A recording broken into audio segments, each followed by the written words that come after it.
Hey, good morning. How are you guys? I mean, that was pretty enthusiastic. I like that.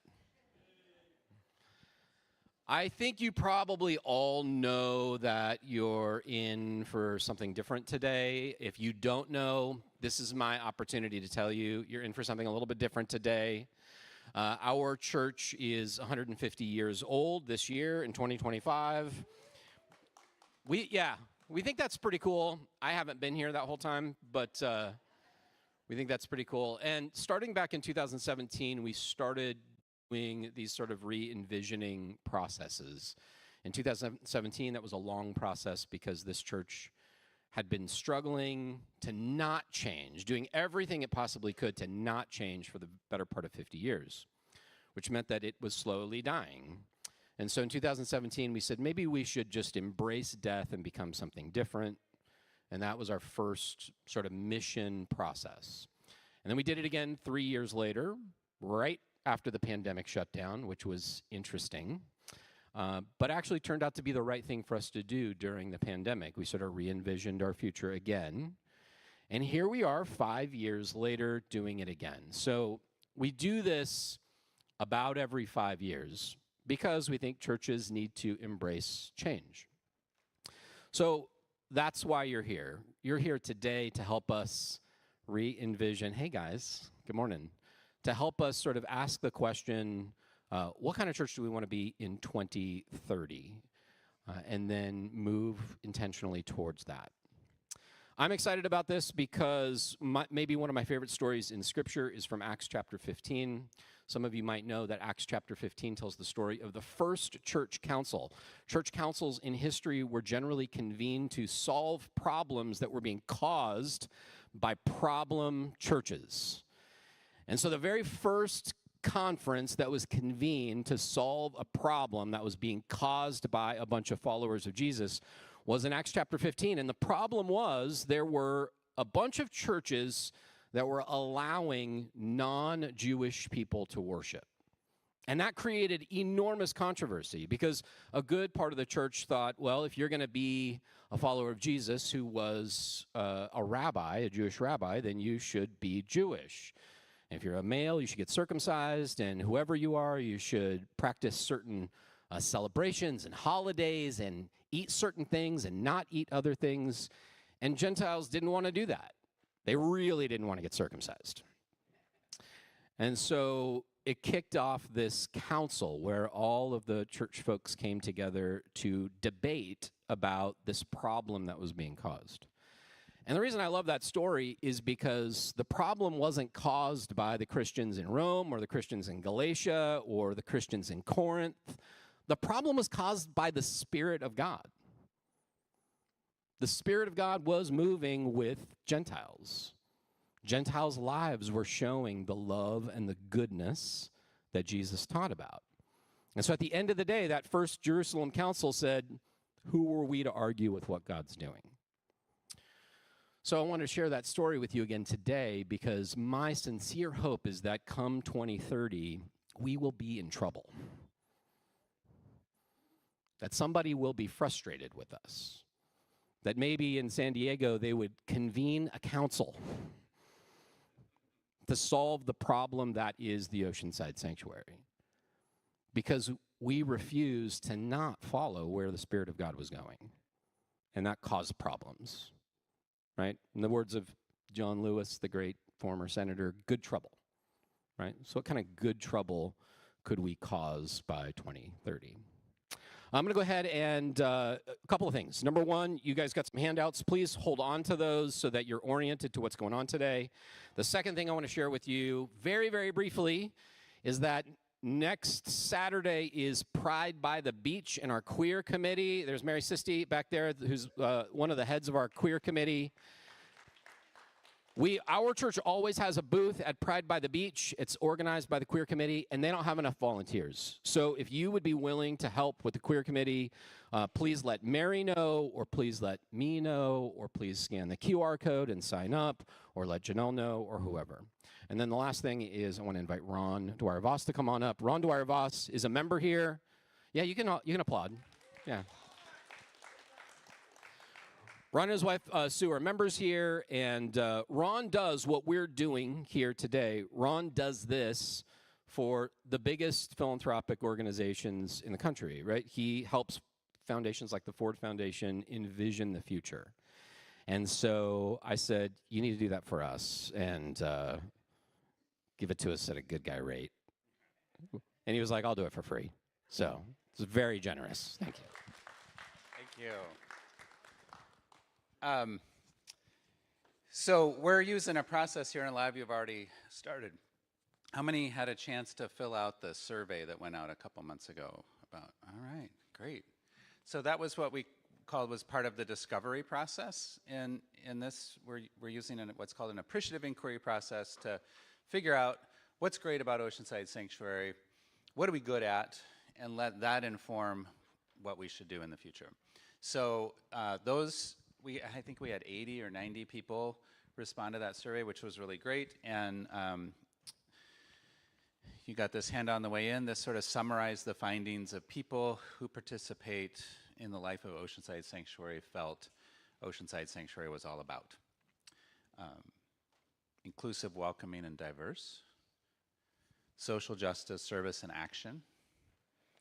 Thoughtful teaching and worship. Connection, community, and care.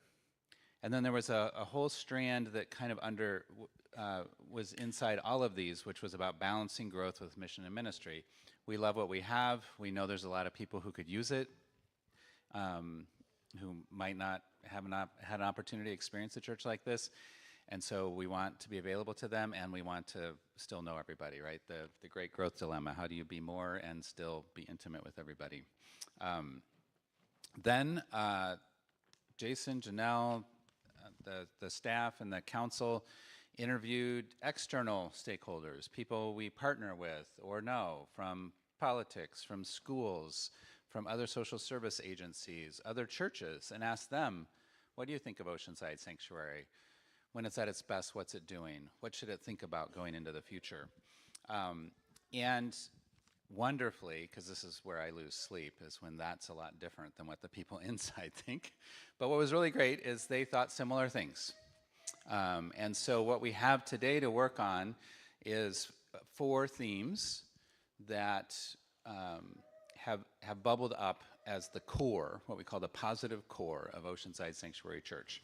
And if you look at your other page that says Oceanside Sanctuary Dreaming Day, so I just want to point out, Jason and Janelle made this paper. Ron made this paper. So if you're wondering where the creative people are, it's not Ron. So we have these 4 themes, and we want to dig into them and say, what do they look like 5 years from now? And this is not where we talk about, well, how will we do it? It's not to get inhibited by practicalities. This is the dream stage. After that, we'll go back and figure out the hard stuff about how do we do it. And the council and Jason, Janelle, and staff will lead that and come back to us for some feedback. But today is the day to dream, to say, what's it look like in 5 years from now? Our process will be, we'll start with a little think and write that Janelle will lead us through, where we have time to just put our own thoughts down. So if you're shy like Tindo, you have a chance to just write a few things down and not worry about talking in front of others. And then we're going to go to stations, and there'll be 4 of them, and you can go to any station you want. There's not assignments. And if you see a station without a lot of people at it, don't feel bad for the station. The stations don't have feelings. Just go to the one where your heart is pulling you to go. Again, what Jason said, we're following the Spirit of God here. Go to the station you want to go to. And when you're there, each person will share a little bit about what they wrote in their vision, and then you'll work on that theme at that station. And the first stage is the creative stage. There's pictures, there's crayons and markers, there's glue stick, and if you watch the famous Jason and Janelle video, there will be scissors. So we want you to create an image. So I think, what is it, right brain people? We'll look for your leadership at these stations. Then we'll do what's called a gallery walk. So we'll take a short break. People can use the restrooms. There will be snacks. And we'll invite you to do what we call a gallery walk, which is to walk around to all the stations and see what the other people came up with for their themes.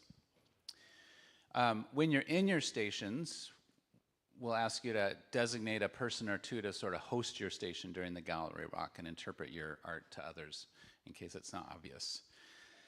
Then we'll come back in here, and we'll hear a little bit about what's at the stations, and then we go, you have a chance to shuffle, and you'll go to, you can go back to your station, or you can say, wow, I was really inspired by the people at the inclusivity station. I want to go work on that next. So you can change what you want to work on. Actually, there are no rules here for this. Just very Oceanside Sanctuary. So if you're working at a station at the beginning and you're like, you know what, I really want to go see what they're doing at another station, you can just do that. It's okay. So you just move where you want to move, when you want to move. But in this first round, we'll be working on sort of creative expression. In the second round, we'll be working on something called a declaration of possibility. And we'll explain that when we reconvene. And then we'll all come back together, and we'll have a chance to look at what we all came up with and basically view our collective dreams with each other. And then we'll head off into the day. And we'll recap this as we go each time. You didn't have to memorize that. But that's basically our flow. All right, Janelle? Okay, so as we were all talking about how this goes, I said, oh, this is like a retreat. This is a little bit of a spiritual practice. And this week I had somebody say, do you think everything's a spiritual practice? And I said, yes, if you do it with intention and you bring in God, our co-creator.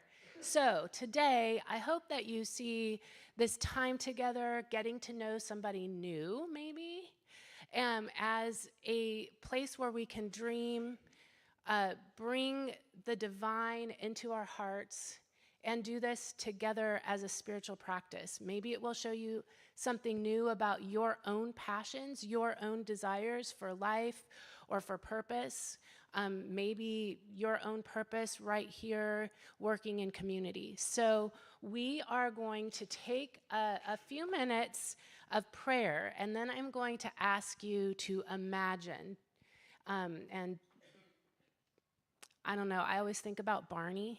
So I'm not a dinosaur in a big purple suit today, but I'm going to ask you to pretend and imagine something and then write for a little bit, okay? So first off, let's just go ahead and however you kind of yoke your own heart to the Spirit of God, just take a minute, maybe close your eyes, maybe take a deep breath.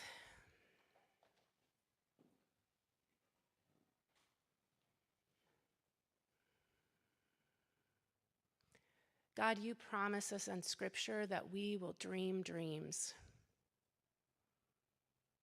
Be with us in our dreams today for this church, for ourselves, for our families, for our country, for our world.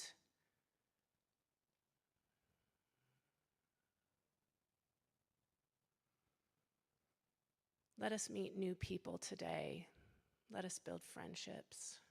And we thank you that your presence is always here and always with us. Help us to dream with intention today.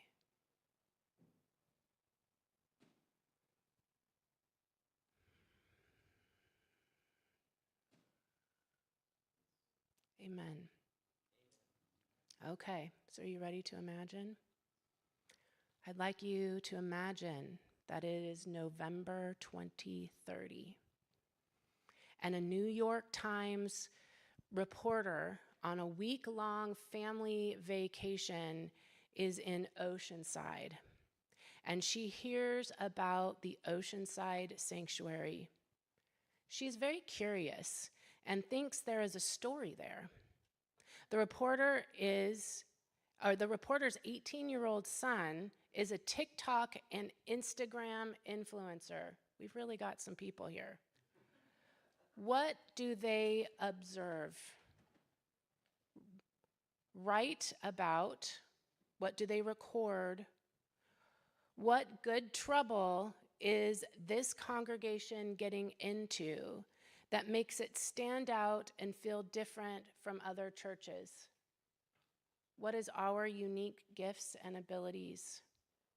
Okay, you're going to have a few minutes. There should be pens in the back of your pew backs there, and you can write right on your paper here. Hopefully you can use your knee. Sorry, I don't have books or something. And just take a minute. Nico, I'm going to let you turn up a little bit of music maybe if we can.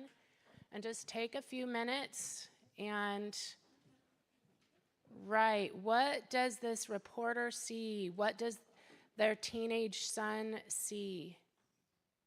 What does it look like? Is TikTok still around in 5 years? Okay, we'll give you a few minutes.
You guys are still writing. This must mean that the dreaming is going well. We're going to continue that, and we're going to break into our stations. But first, I'd like to tell you what our stations are and where they are. So let's take a look at the screen here. So we have inclusivity and radical hospitality. Our current state, we are a church where people can be their authentic selves, honest and accepted, and hold diverse beliefs and backgrounds in a safe space. Opportunity, continue to build on this, especially for LGBTQIA+, immigrants, and church-harmed people. So these were some of the things that came out of our last information portion. So that's one. And where is that going to be? Yeah, thank you. Will you do that? So if you're interested in that, that's here in the sanctuary. Okay. Next. Strengthening service, advocacy, and justice work.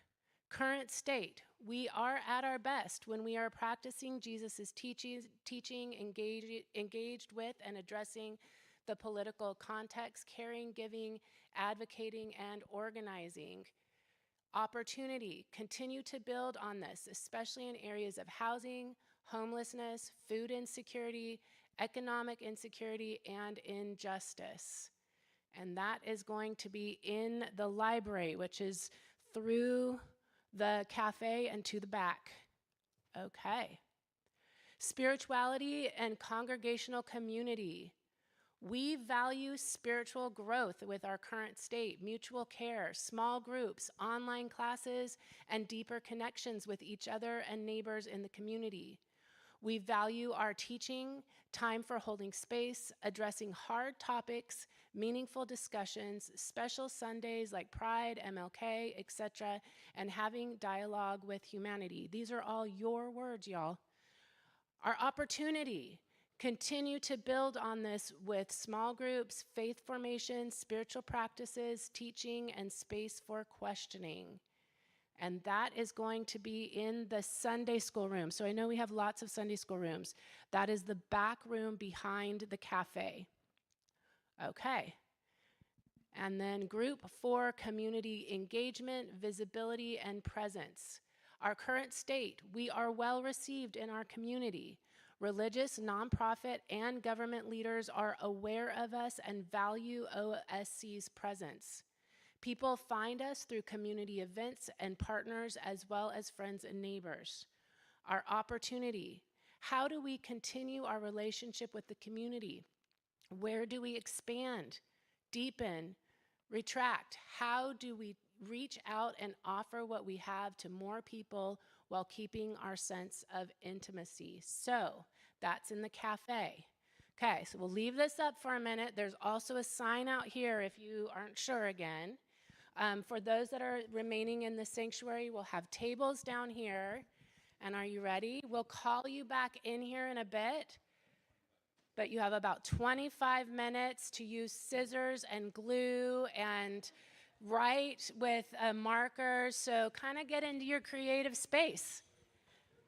Go.